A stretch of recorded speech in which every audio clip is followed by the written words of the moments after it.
New clues in the Mueller probe. Is it winding down or up? I'm Robert Costa. Welcome to Washington Week. He was my first choice from day one, respected by Republicans and respected by Democrats. President Trump nominates William Barr, a former attorney general under the late President Bush, for another stint at the Department of Justice. And as Robert Mueller plows forward, the president steps up his attacks on the special counsel, setting the stage for political and legal war. But what did new court documents reveal about former Trump associates? And what's the game plan for the president's counter report? Plus, staff turbulence shakes up the president's circle. And we remember President George H.W. Bush. Next. This is Washington Week. Once again, from Washington, moderator Robert Costa. Good evening. New federal court documents are giving us a glimpse into the progress and scope of special counsel Robert Mueller's Russia investigation and the roles of three key figures. First, Michael Flynn, President Trump's former national security advisor. He pleaded guilty to lying to the FBI, but has been cooperating with Mueller, who recommended little or no prison time for Flynn this week. Then there is Michael Cohen, the president's former lawyer. He pleaded guilty to lying to Congress. Prosecutors say he deserves substantial prison time despite his cooperation. The president has railed against him as a turncoat. And of course, Paul Manafort, the former Trump campaign chairman, pleaded guilty to conspiracy charges but violated his plea agreement and is now in solitary confinement just down the road in Virginia. What a week.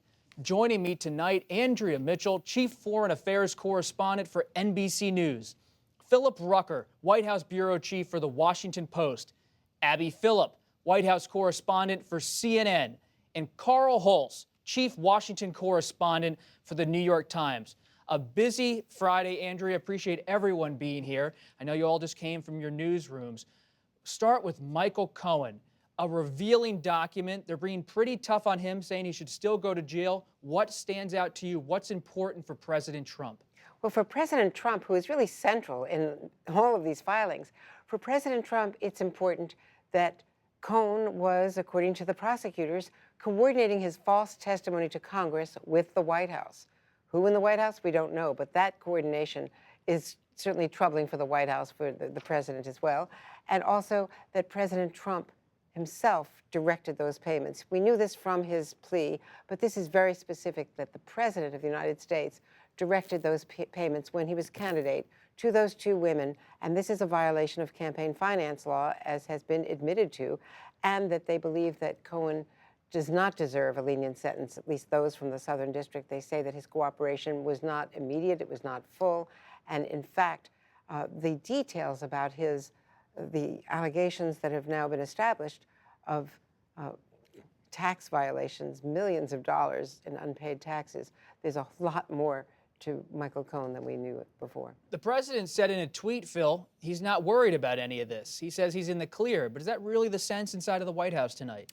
Well, he's not in the clear, but this is an attempt by the president to create something of an alternate reality to message directly to his supporters through those tweets that there's nothing to worry about here, that it's a witch hunt, that it's all phony, don't believe what you see in the news, when in reality these court filings detail in meticulous detail all the instances in which he's not clear. There's one other important thing in the Cohen filing, by the way, which is a new contact that Cohen had with the Russian. This was in November of 2015. It's detailed by the prosecutors that a Russian national who claimed to be representing the Federation reached out offering synergy. That's the quote used, synergy and synergy with government to connect the Trump campaign with Russia, try to set up a meeting between Trump and Vladimir Putin. Cohen didn't accept the meeting, didn't respond, but it is another example of the Russians trying to infiltrate the Trump campaign. And that there were more Russians as well as that one. Correct. So synergy may be the new word, not collusion. If Michael Cohen, Abby, provided all this information to Robert Mueller's investigation, why are the prosecutors still being so tough on him? Well, part of this has to do with the cases involving the tax issues that are separate from the Mueller investigation, and they basically said that Michael Cohen was using his position and being greedy and trying to evade taxes in order to make money, lying about it, and then when he was being caught, it wasn't being fulsome about the truth. So in that particular case, the federal prosecutors are saying Michael Cohen doesn't deserve any leniency because he basically flagrantly violated the law and did so repeatedly to the tune of millions of dollars. When it comes to Robert Mueller, I think that Michael Cohen's cooperation is a different story, and I think that Michael Cohen wants 0 prison time. He's probably not going to get that, but his cooperation is not, in that case, is not going to nullify the sort of tax evasion that he was accused of and found guilty of in the other case involving federal prosecutors in New York. Carl, House Democrats take the majority in January. They must be watching this tonight, and they see individual one was involved in some way, individual one meaning President Trump, with this campaign finance violation, a felony. What does this mean for the investigations next year? 5 minutes from the time these documents were released, before I got my first release from an incoming member of the Democratic leadership saying, these are incredibly serious charges, and we are going to hold the president accountable. Now, he was arguing, and Senator Dianne Feinstein also came out with a really blistering statement. She's, of course, senior Democrat on the Judiciary Committee in the Senate, saying that this looks like a felony committed at the direction of the president, which, of course, in days past, this would have gotten the wheels churning pretty quickly here. I think this is the kind of thing that Democrats will really sink their teeth into. They would like to see the Republicans do something about this, but it's just not going to happen in the time remaining. But now they've got something to work with. There's a little bit of a roadmap that's coming out in all these documents and filings that are being released. Why did Michael Flynn get this Robert Mueller to say he really shouldn't go to prison, very little time, he's been so helpful and cooperative? What's the difference with Flynn? Well, there are two big differences. First of all, he cooperated early and often and told the truth. Second of all, the mitigating circumstance is that for 33 years, he was considered an exemplary intelligence officer in the field. So he was a military intelligence, in Afghanistan. He's been in battle. He's been a combat officer. He did very badly as head of the Defense Intelligence Agency and was fired by Jim Clapper, his then boss, under the Obama White House, which made him so bitter against President Obama. And that's when he apparently turned and did all of these other things, wanted money, dealt with the Russians, and also dealt with Turkey. And that is the other big part of this, plus a third investigation, and we don't know what that was because that was redacted, that was all blacked out. But they said that he did give everything up, and he only pleaded guilty to 1 count of perjury. So that is 0 to 6 months. Apparently, the sentencing guidelines are very different for the 1 count. In contrast, of course, to Cohen, for which those tax violations are very, very serious, and it's a much higher penalty, so that it would be really impossible for him to avoid jail time. And Flynn met with Ambassador Kislyak, the Russian ambassador, during the transition. It brings back a lot of thoughts about that transition period in 2016. You covered it, Phil, and Flynn's role. That's right, and there was a discussion between Flynn and Kislyak, as we understand, about sanctions, the sanctions that were imposed by the Obama administration to punish Russia for their interference in the 2016 election. One thing that sticks out from the prosecutors, from the Mueller filings earlier this week about Flynn is that he's met with the special counsel's office 19 separate times. That is a big number. That's a lot of cooperation. You wonder what he was saying in all of those meetings. We simply don't know right now, but it has the president and people around him in his orbit quite worried, including key Republicans in the Senate. And one quick point is that the Washington Post, David Ignatius, according to the filing, he kicked this all off by noting in a column back in January of 2017 that Kislyak had met with Flynn around the time of those sanctions, and that it was probably about telling Putin, don't worry, once we get in office, we're going to pull back those sanctions. And that's what set Mueller off on this path. As Paul Manafort sits over there in solitary confinement, and the Mueller investigators are wondering if he's going to break, President Trump keeps praising his old associate Roger Stone for having guts and fighting back against investigators. What's the White House view on Manafort? Is he going to hold even as he continues to get in trouble for lying? Right, and President Trump also continues to praise Paul Manafort, basically saying that he's being treated unfairly. When President Trump talks about the Mueller investigation ruining lives, one of the people he's talking about is Paul Manafort, and also Michael Flynn, but Paul Manafort, who he believes is getting the short end of the stick on this. The view among the White House about Paul Manafort might be very different from how President Trump views it. Are they considering a pardon, Abby? President Trump continually thinks about pardons. Whether or not he actually wants to do it or is willing to do it is a different story. Every couple of months, we hear from White House aides that President Trump is talking about it. It is a topic of discussion. But I think a lot of people around the president believe that it is a bad idea politically. It's a bad idea in terms of the president's own legal fate, that he could be putting himself in even greater legal jeopardy if he even starts to have those conversations. And on occasions in the past, he's been talked out of it in real concrete ways. So this is a real thing that's constantly churning, but like a lot of things in the Trump White House, all it takes is the president to finally make a decision to move forward. So far, he hasn't done it, but I think a lot of people continually hold their breath that it's on the horizon, that it could still be there. I do think that is something that Democrats will be looking at very closely. A pardon, you mean? No, the dangling of the pardons and how that is. So you think they're going to bring people up to Capitol Hill next year? I think they will definitely try about that. and do as much And as they today's can. It's going to be filing aggressive. So that Manafort has been in touch with the White House, with the administration, as recently as May 26th of this year, from prison through an intermediary. That is another big suspicious red light in Mueller's filing tonight. Just finish up what you were saying about impeachment. Where are Democrats going to go here? I didn't say the word impeachment. Well, I know, but I do Democrats think that when you look at what was in that those filings today, that this, part of this has been, well, what would you impeach the president for, and how can you start looking at this? There's nothing there. I mean, there's an accusation in there that many experts are interpreting as implicating the president in the commission of a felony. That is the kind of thing that you look at when you are conducting oversight into the White House and what's going on. And a felony about something very specific that President Trump continues to be closeted about, which is his taxes, essentially. So if Michael Cohen was willing to lie about all of this stuff in order to evade taxes, the Democrats are basically saying, this is one of the reasons why we want to see President Trump's tax returns. What else is there out there that he has been lying about for years? And all of this will come back to the Department of Justice, whatever Robert Mueller finds. And the person who's head of the DOJ matters. Let's not forget, President Trump also announced today that he will nominate William Barr to be the next Attorney General. Barr held that role in the 1990s under the late President Bush. And if confirmed, he would oversee the Russia investigation. A safe pick for the White House, a reassurance to Congress that they're not going to put a Trump loyalist in there? As safe a pick as they could have had, potentially.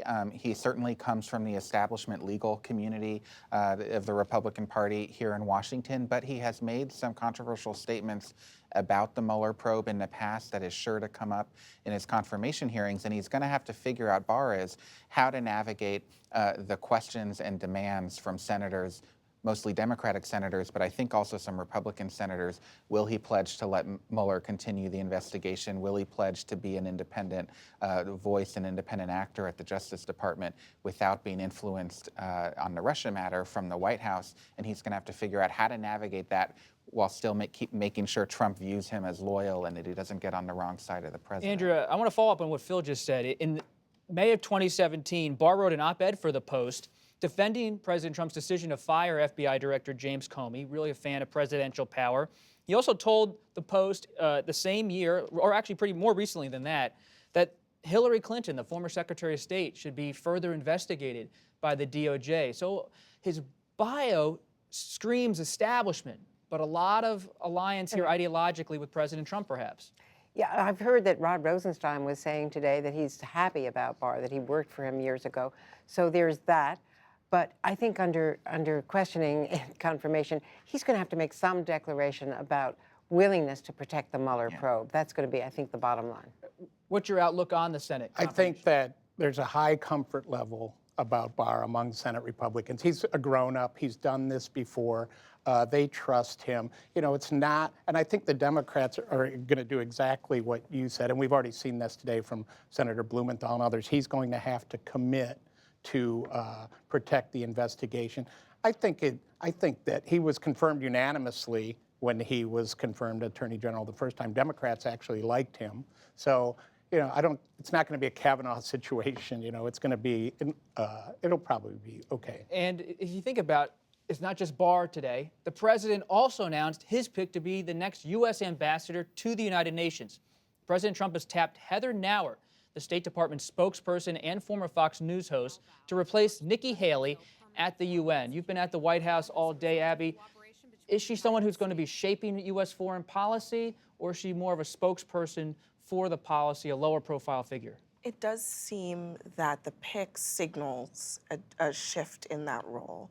Nikki Haley was a cabinet-level UN ambassador. She wanted to be in that role on equal footing with the Secretary of State and other national security officials. She viewed herself as an advisor, a policy advisor to the president, not just a spokesperson.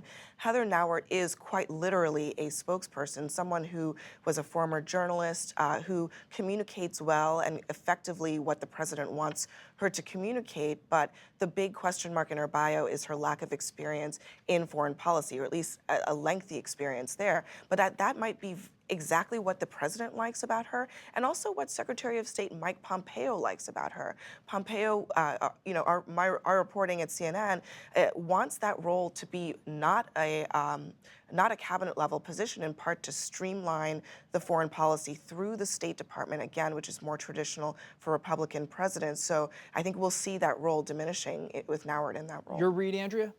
In that it is not going to be a cabinet post. She doesn't have diplomatic experience. She was a spokesperson and a very effective one for Pompeo at the State Department, her current role. And there is criticism that she's not a diplomat. She'll be going up against a Russian with 30 years experience. How is she going to negotiate with these people? How is she going to have leverage there, especially with a subordinated role, not a cabinet officer reporting through Pompeo? This was a victory for Pompeo over John Bolton. Phil, the other story, how many stories are there today on a Friday? It's hard to count. John Kelly, the White House Chief of Staff, still there as of 8:20 in the evening. Will he be there tomorrow as Chief of Staff? Or Nick Ayers, Vice President Pence's Chief of Staff, coming in? Yeah, we'll have to see. We're on Kelly watch right now, and all signals from the White House, all of our reporting suggests that his days are numbered, that he and Trump are at sort of a breaking point, and it might be a mutual decision to split. But as far as we know, he's not been fired or resigned yet. It could happen this weekend. It could happen Monday. Stay tuned. Nick Ayers, the Pence Chief of Staff, is the leading contender to replace Kelly, but that is by no means a done deal. For divided government, how important is that role next year, Carl, Chief of Staff? Oh, it's tremendously important. And it's a person who a lot of time runs interference directly on the Hill and can be more of a surrogate for the president. Now, Nick Ayers, you know, has worked for Pence and has some connections there. But yeah, that's an important job. I still think that the Trump administration hasn't really adjusted to the new reality yet and how different their lives are going to be. And it's going to take some real expertise, I think, to make this work at all. You talk about at the UN going up against some experienced people. Well, they're going to be going up against some experienced people on the Hill, too, and the Democrats who've been in this position before. And it's going to be tough. Final thought on John Kelly. It could also signal the president shifting his own mindset toward his reelection more fully than even thinking about governance. I think the president is really kind of pulling back from the idea of getting things done in Washington and leaning into needing to figure out how to brawl his way through a reelection fight. Nick Ayers is viewed by President Trump as someone who has a political head on his shoulders and can help him do that. Before we go tonight, there's a lot of news, but it's important. We have to pause, and we should, to remember President George H.W. Bush, who passed away this week at the age of 94. Family, friends, and dignitaries, along with 5 presidents, attended the funeral at the National Cathedral. Then, after a service in Houston, President Bush was laid to rest next to his wife, Barbara, and their daughter, Robin, on the grounds of the Bush Presidential Library and Museum in College Station, Texas. What a legacy, Andrea, for President Bush. What's his legacy in the world? He fought for the reunification of Germany against the advice of Margaret Thatcher and others in NATO and in the alliance, reshaping Europe, which means reshaping the world. He navigated the end of the Cold War and did it so brilliantly that Gorbachev was left able to save face. It ended with, not a bang, but a whimper. It was a peaceful succession, as well as the restraint he showed in not going to Baghdad and not risking the lives of Americans on the ground. He created that incredible coalition, including Arab states, including Egypt and Syria, in fighting against Saddam Hussein, but then withdrawing immediately. It was a brilliant worldview, and he also compromised on the budget and knew that he was probably killing his chances for re-election and making that, in defying his own no new taxes pledge. I think that he will be treated very kindly in history for that kind of restraint and for the decency and humility he showed. Back at home, his reputation in Washington, his legacy. Well, I think one thing that came through this week was dignity, civility, the interest in compromise, and I think that was a message some people would like to see more take to heart here, but I don't think that we're going to see this. I think, to me, he was a transitional president, but he, on his economic policy, exactly as she said, he took a big risk and set up Clinton for a real time of prosperity. But he also did things like the American with Disabilities Act. He was somebody who thought of government as a calling and a service, and he wanted to see government and people do the right thing. Now, a lot of times people look at government as they want to stop things, and this is about not doing much. And he was somebody who wanted to accomplish things. And the White House was pretty engaged this week in trying to work with the Bushes. The president, of course, has his own style, but what was it like to be at the White House this week as history happened and the nation said goodbye? Well, it was a very different kind of experience for this White House. It was without much controversy for a change. I think there was a lot of concern that maybe President Trump couldn't do this, even after the Bushes, as the Washington Post reported, extended an olive branch over the summer, basically saying, we want to bring you into this process. There is still always the possibility that President Trump, who is often driven by grievance, could not have allowed this to go forward, especially given all the comparisons that were happening on cable television about their styles and about their demeanors and their temperaments. But he did, and I think he seemed to very much enjoy the sort of retrospective, seeing a kind of presidency go from beginning to end, and seeing for himself what legacy looks like. And I think for White House aides, there was a sigh of relief from a lot of them that he kept it low key. And I think, for once, in Washington, it felt like a very normal thing had happened. And Phil, you wrote an essay for the Post reflecting on the day. It was about President Trump and President Bush, but also really about the presidency as an institution, the way it's changed in the past 3 decades. Yeah, well, this was the first time, the state funeral was the first time President Trump was with all of his living predecessors, and he was plainly uncomfortable there.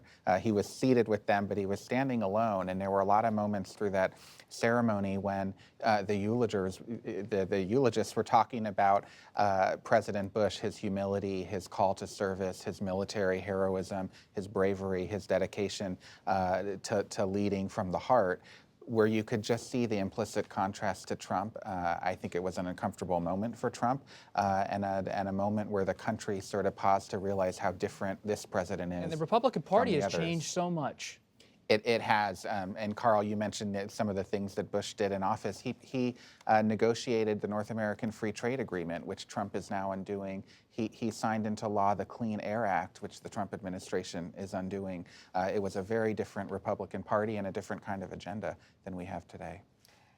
The decency of the man came through, and I mean, he was a very tough competitor. 1988 campaign that I covered was a wicked campaign, and the Willie Horton ads and all the rest. So there were both sides of it. But I was so touched also by his son, the other President Bush's eulogy, and by Jim Baker's tribute to him, the friend in Houston. That was terribly moving. Powerful moments.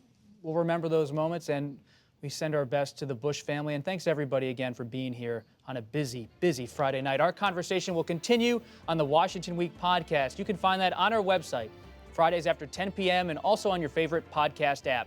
I'm Robert Costa. Have a great weekend.